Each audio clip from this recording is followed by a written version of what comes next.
Good afternoon, everyone. Thank you for joining us for today's webinar.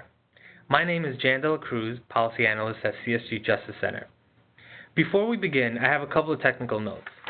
If you encounter connection or audio problems during this webinar, please call WebEx Technical Support at 1-866-229-3239. We'll also post that number in the chat box on your screen. Unfortunately, there are some connection issues that we may not be able to resolve during the webinar. However, we are recording today's webinar and it will be posted on our website along with a copy of the slides used in today's presentation. On today's webinar, we will discuss the Second Chance Act Comprehensive Community-Based Adult Reentry Program for Category 1 grant recipients. Throughout the webinar, we encourage you to submit questions in the Q&A box on the bottom right corner of your screen. We will have time at the end of the webinar to address your questions, and we'll do our best to try to get through as many questions as possible. Joining me today for today's webinar is Andre Bethere, Policy Advisor for Corrections at the Bureau of Justice Assistance, and Janet Lane, Senior Policy Analyst here at CSG Justice Center, one of the technical assistance providers for this grant program. After brief introductions about our organizations, we'll review the fiscal year 2018 cohort of Category 1 grantees. We'll then provide an overview of the grant program and grantee expectations before moving over to the support available to you as Second Chance Act grantees, specifically technical assistance from the National Reentry Resource Center. And finally, we'll wrap up with a Q&A session. Please note that contact information for each presenter will be posted at the end of the webinar. I'm going to now turn it over to Andre Bethere to tell you a little bit more about the Bureau of Justice Assistance. Thank you, Jan De La Cruz. Greetings and congratulations to all awardees on submitting successful proposals for the Second Chance Act for community-based reentry. My name is Andre Bethere, and I am the Policy Advisor for Corrections here at the United States Department of Justice Bureau of Justice Assistance, where our mission is to provide leadership and services in grant administration and criminal justice policy development to support local, state, and tribal justice strategies to achieve safer communities. This is the one competitive grant that is for the nonprofit provider organizations.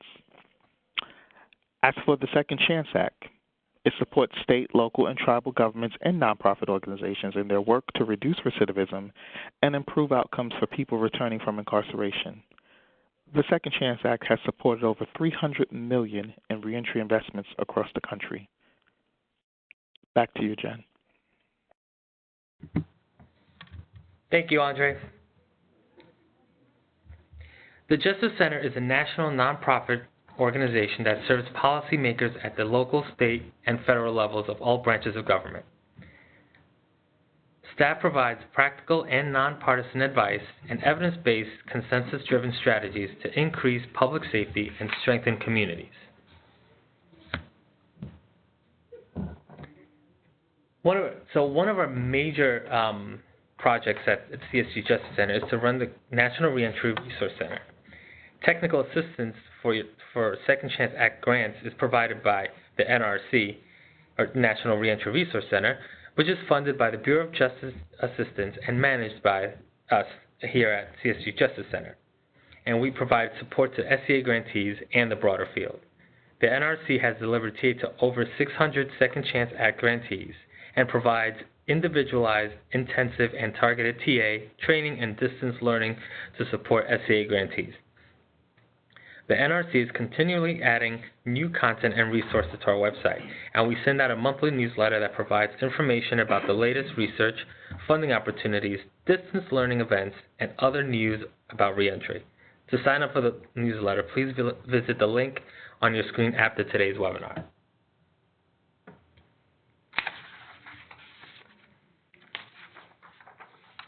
Now we'll move on to talk a little bit about you all, the 2018 Category 1 grantees. As recipients of this grant, you join a special family of over 200 nonprofit, community-based organizations that have received over $100 million in Second Chance Act funding.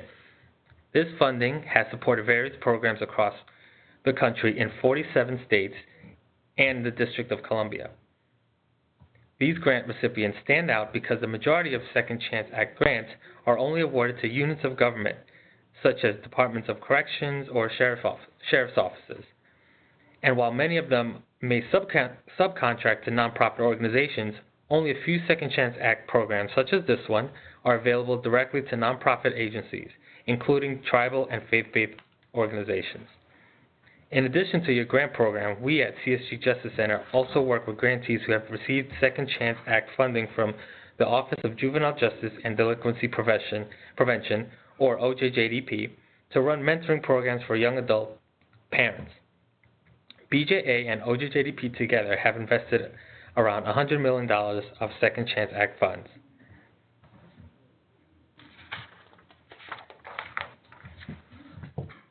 This year, under Category 1, we're happy to welcome Nevada for the first time into that family. You can see across the map where this year's 15 grantees have also come from.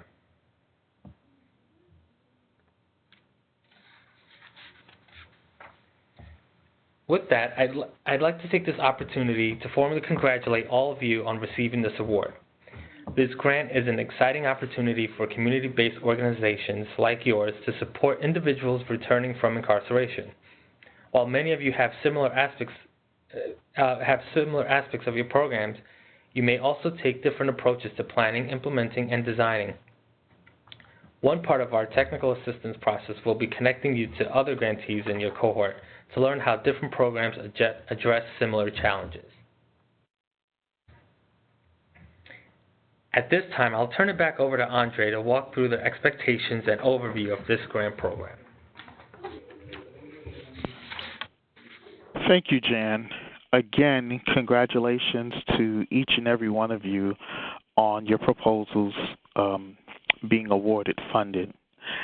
Special congratulations to the Nevada for joining this elite cohort of grantees. And I also want to give a special welcome back to some of the 15 who are up for the Second Chance Act Comprehensive, if it was probably mentoring back then, but now the community-based comprehensive. So again, welcome back. And you'll note some of the changes from when you've received your first award. All right, everyone, let's get into these expectations. And again, my name is Andre Bethere. I will be your policy advisor for corrections and reentry as we help you achieve impact in your community. Just keeping in mind that the goal is to support community and faith-based organizations in developing and implementing comprehensive and collaborative programs that reduce recidivism. For people who are returning to the communities after incarceration and are at medium to high risk of reoffending. So to everyone, make sure we're collaborating with our correction partners and understanding whatever tools that they might be using, and if you're using a separate tool, to make sure that that's informed on your planning and implementation guide, which we'll talk about in a few. All right, now, they're just expectations, okay? The target population is a minimum of 150 persons served.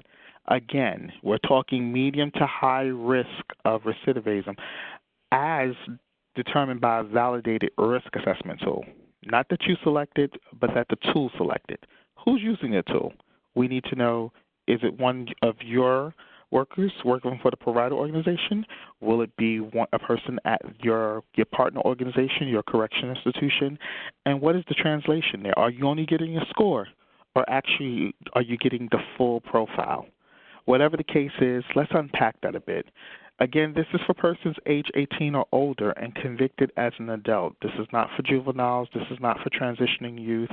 And it could be for emerging adults depending on your state, but for the requirements, it's age 18 or over.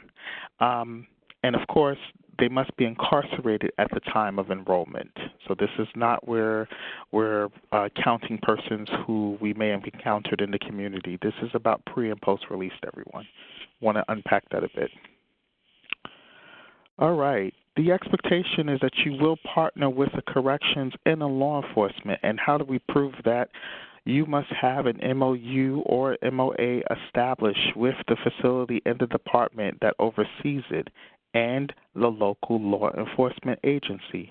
If that was not submitted with your particular application, you will not go any further in steps until you secure one. If it was just a letter of support, now that you have the award, you must go back and reestablish a partnership, a contract with the corrections and with law enforcement. The integration of risk and needs assessment. Again, we want to ensure that you're working with your correction partners. They should have a validated risk assessment tool. Should you choose to use other tools for your particular program, that it's on a case-by-case. However, you must integrate a risk and needs assessment. Comprehensive case management. Okay, we're talking about continuum of care in all aspects, not just housing, not just employment, not just in behavioral health, not just in cognitive behavioral therapy, but throughout the spectrum of the entire human being and meeting those needs and identifying those needs and walking through with the individual. Baseline recidivism rate. That is the expectation of where you start. We ensure you that we will take what you submit from your state. Some jurisdictions have it down to the county, others will have the state level. However, we just need the baseline recidivism rate as it pertains, as specific as you can make it, for the target population.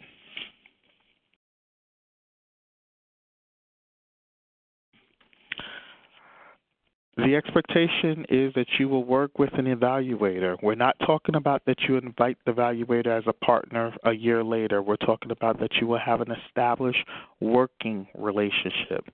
This is about action research. Action research suggests that you will have an evaluator to help with you, help the organization plan to measure outcomes, as well as conduct a program evaluation. So this person should be at the table from the start and walk with you through the development of the program.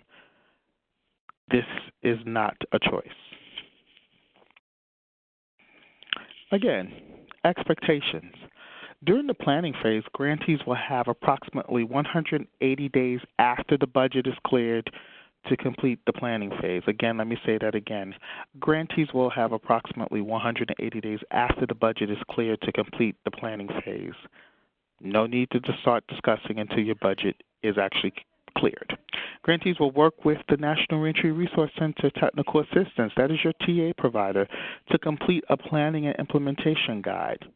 Category 1 grantees, which you are, will have access to $200,000. You will not proceed to implementation funds until the P&I guide is completed with the attachments. The P&I guide must be submitted to and reviewed by BJA prior to moving to the implementation phase.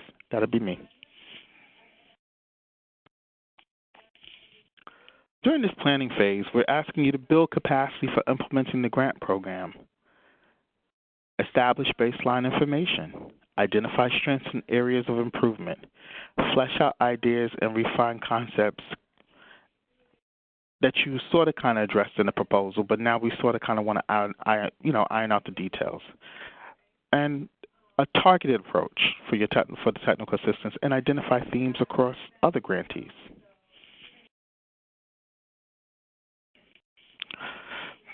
Now we're going to take some time to review the P&I guide.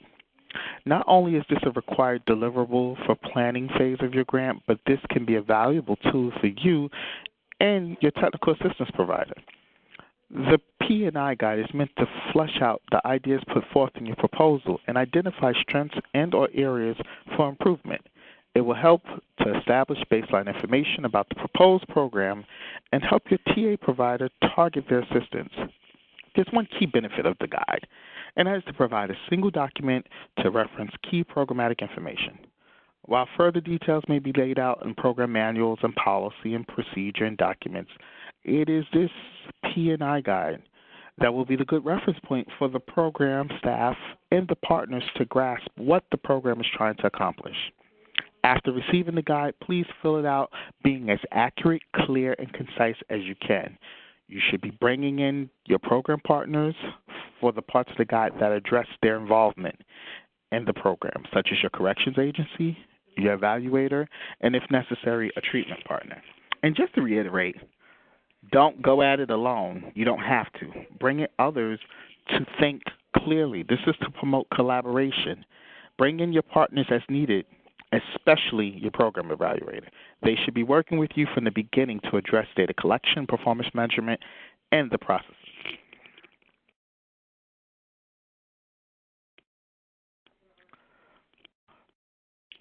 All right. Please send completed exercises to your TA provider in advance. So that means when you get the planning and implementation guide and you start to work through it, you're to contact the NRRC, the National Reentry Resource Center. That is your technical assistance provider in advance so that they can provide feedback and focus on priority areas during the calls. If something changes from what was originally put in the guide, and that always happens, don't be afraid of change. It happens. Make a note of that and be sure to discuss with your TA provider. We all have high hopes. We all want the best for you, but we want to do what's realistic and what's pragmatic. After receiving the guide, please fill it out. Be as accurate, clear, and concise as you can. You should be bringing in your partners, especially your evaluator. Yes, that is the motif of this discussion. I'm repeating it for a reason. It is also important to provide or develop documentation. You'll find the questions in the P&I guide often end with, where is this document, or what is the plan to document this information? For instance, when discussing the processes for recruiting participants, think about whether this process is documented in a program guide or a policy and procedure manual that can be shared with your corrections partner or new staff or who are learning how the program works. If you have existing documentation, please provide that to the technical assistance provider and note it in the guide. All right, people, here we go. Here's the overview of the different sections of the guide. Section 1, getting started and identifying your goals. You presented some great ideas and proposals, and that's what landed you to this point. Now we have to talk about what is realistic and what's going forward. Defining or refining your target population. You could have had high hopes about how you're going to achieve the work with 150 persons or clients. In this case, we want to talk about what does that mean and what will be the marketing strategy and how will you recruit these individuals. Service provision and support. What does that look like? What does this full wraparound services, that's what we used to say back then, what is this transitional effort? What does this look like? Program evaluator. This is Section 4, but that person should have been involved from Section 1. What are we targeting? What are we saying? Where are we aiming? What will be the outcomes? We're not necessarily asking you to build a counterfactual, but we want to know ultimately how will we move the needle on the recidivism. Section 5, sustainability. Again, this grant goes for 3 years.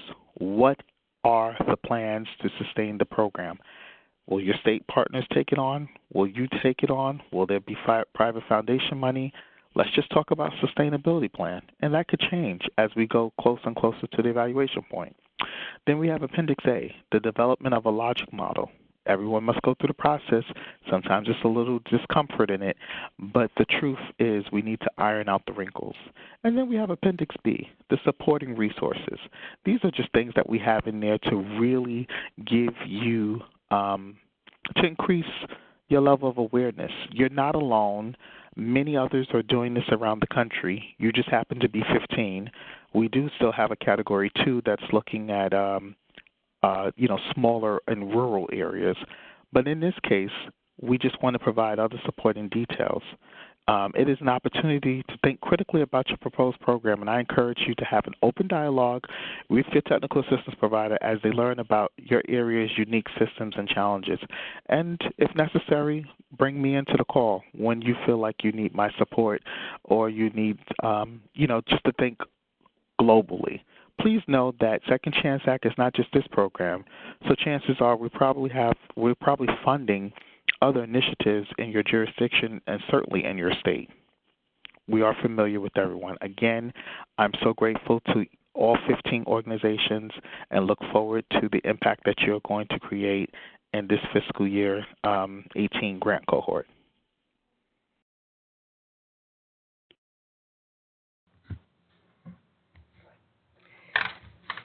Good afternoon, everyone. My name is Janet Lane. I'm a Senior Policy Analyst here at the Council of State Governments. And first, let me join my colleagues and congratulate you. This is a highly competitive award, and you are very fortunate recipients.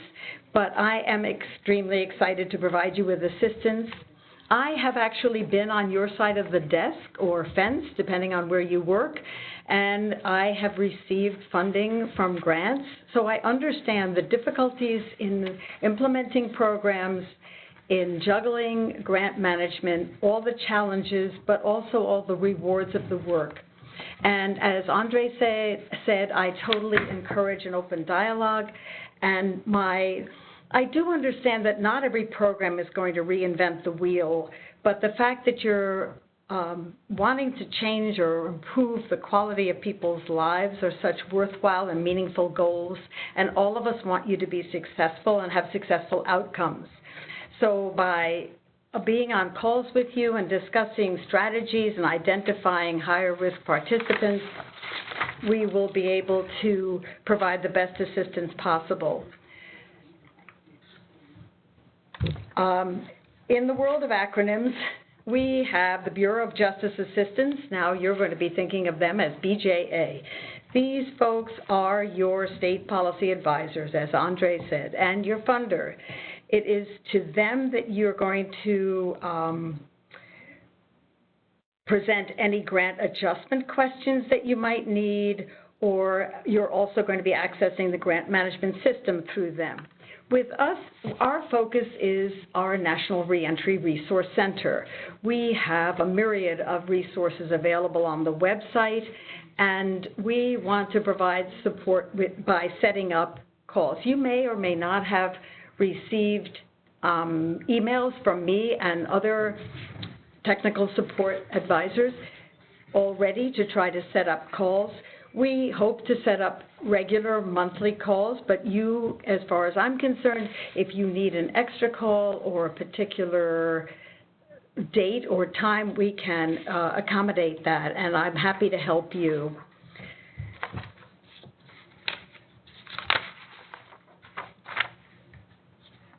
You can see on this slide, these are all the emails and contacts for folks that you will need. Tracy Willis will be your BJA State Policy Advisor.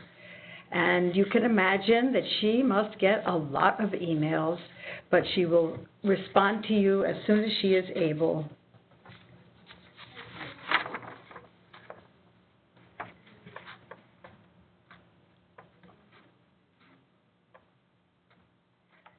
So what happens on a call?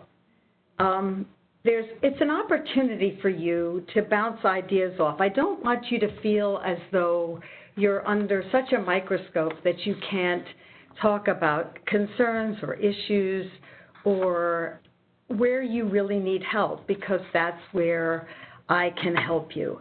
If you have problems or you're not sure how to address something, or maybe there's a staff issue or a program that you had thought was going to go in one direction seems to be going in another, we can talk it through.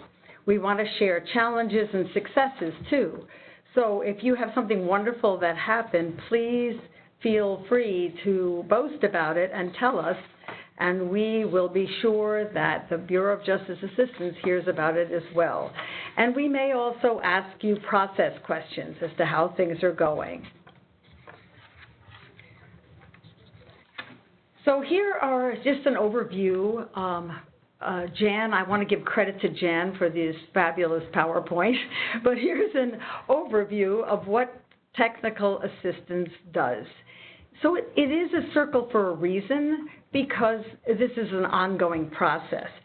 So there are the monthly phone calls, but there's also peer learning opportunities, and I want you to keep your eye out for that. That will be happening fairly soon. You'll be receiving some contact information about that. Also, we will be providing webinars such as this, and you'll be able to review the webinar from today or last week on October 25th. It will be posted on our website if there's something that you needed to check on again.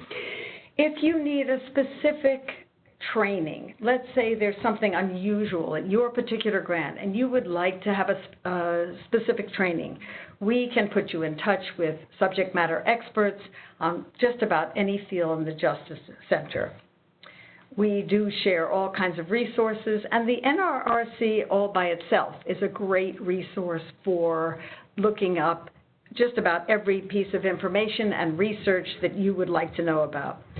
We do allocate some amount of time for site visits, sometimes if to problem solve, but sometimes just to share in successes that you have.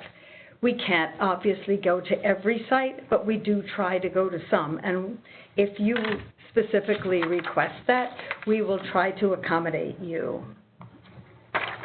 This is not, by the way, an extensive list of everything that we can provide. So again, as I mentioned, you can see the webinars. You can review today's or the last week's. And I would suggest that you think about a month date, a particular day of the month that you like, the last Monday, the second Tuesday, and a time that works for you relative to your time zone. If you can't set aside a specific date, talk to your TA provider about how to schedule the call dates. I look forward to working with you. Jan? Thanks, Janet. So before moving on, I want to share some pointers on what some of the most efficient practices have been in the past. And that's just to be sure to, especially on calls, be sure to have all relevant parties on calls. Especially your evaluator, any partners relevant depending on what, what stage you are in the planning and implementation guide completion, or even after implementation. Just be aware, that it would be extremely helpful to have your partners on the call with you. Please include your evaluator early. We can't stress that enough.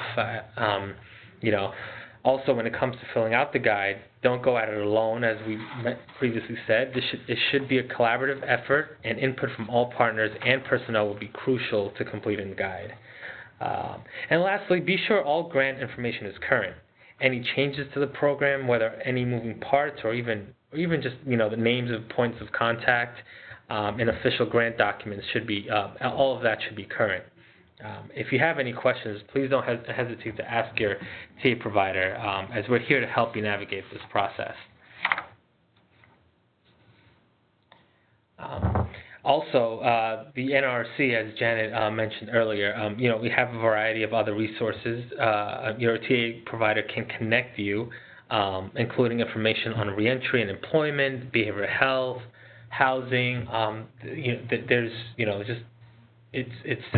it's a multitude, and it's just a lot of different resources that we can help navigate. In addition to NRC resources, there are valuable resources outside NRC to be aware of.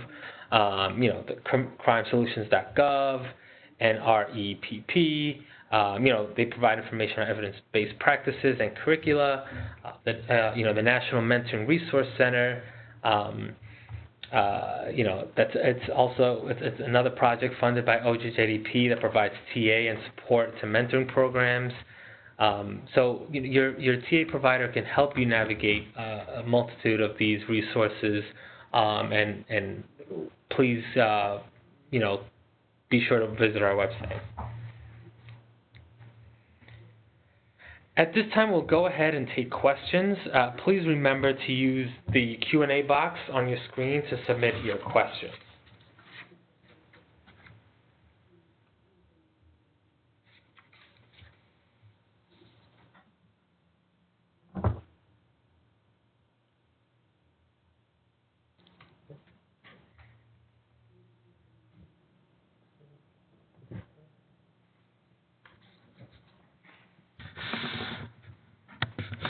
We're just going to give a few minutes for folks to start typing in.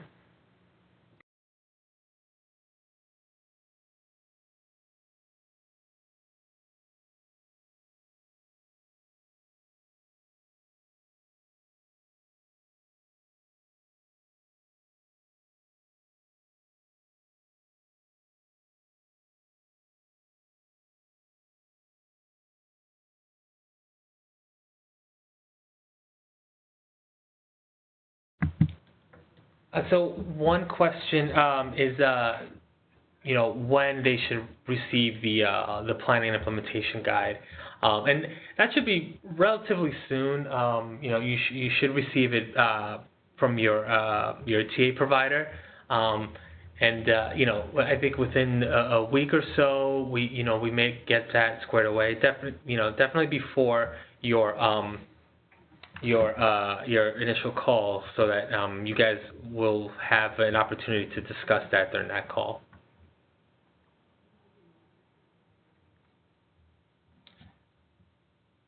And we have another question coming in through the Q&A box. The $200,000 is for the planning phase, correct? That is correct. Andre, do you have anything else to add about the planning dollars that you may want to reiterate? Yes, thank you, Jan. I'm going to reiterate that the $200,000 is for you to start off and work with the planning implementation guide. You will not receive that, however, until your budget is clear, and you will not have access to the remaining funds until your P&I guide has been completed and approved. Thank you, Andre.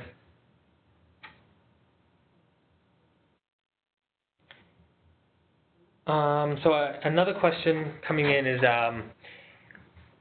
should we wait for the budget to be cleared before starting work on the MOUs and partnerships, etc.? And so that is sorry about that. Andre? Hi, everyone. So the concept is that your MOUs, should you not have to transfer any funds, you probably should be having those discussions. I cannot suggest that you work on any aspect of the program per se until your budget has been cleared. So if you would rather wait until your budget clears before you decide to provoke a discussion with your partners that may be involving exchanging of funds and what that subcontracting may look like, then that puts you further down the pike in terms of when you'll complete your planning and implementation guide. But that's all within your purview. To answer your question, you won't have access to your $200,000 until you actually have a cleared budget, and then you will not have access to the remaining funds until you have a completed and approved planning and implementation guide. Thanks, Andre. Another follow-up question to that is, so just coming in, is how do we begin / get the budget cleared? I'm sorry, repeat that again. How do they get the budget cleared or begin the budget clearing process? There's nothing to begin. Those are questions that have been outlined. When you signed the paperwork, I hope you didn't skip over all of the fine details and the fine print. So there are a multitude of things that you have to go through, and you will work with your Tracy Willis, who is my colleague here at the Bureau of Justice Assistance, and it goes through a process. This is a large bureaucracy here at the United States Department of Justice. There will be nothing quickly happening, so if you think that you can just kind of scurry on and get it done, that doesn't happen. Shout out to Center for Self-Sufficiency, Pinellas, who else have been former grantees. I wish we had an open line where we could have a peer-to-peer learning for those of you who have received Second Chance Act work grants before. I don't want to forget Family Pathfinders either. So, yeah. Welcome back, family. Thanks, Andre. And I have another question here, and I think this person wants to know. I guess they're curious about how they fit in the application process, because they want to know how many applications were received for the Category 1 grant. Not sure if you'd be able to answer that right now, Andre. It's irrelevant. If you're on this call and you were a part of the selection, you're part of the 15. We have 15 for Category 1, and we have 11 for Category 2. Thank you for inquiring. Thank you. Congratulations. Thank you, Andre. Okay, so I think we're not getting any more questions now. So I think that this concludes our webinar. If you have any other questions, or if we didn't get to them, or you don't feel any were answered, please don't hesitate to reach out to myself, Andre, Tracy, or your TA provider, and we'll work quickly to answer that. Once posted on our website, your TA provider will direct you to the recording of this webinar, and we'll also have a PDF of all the slides presented today. Please remember to sign up for our newsletter as well at csgjusticecenter.org/subscribe. Thank you all again, and please enjoy your day. Thank you.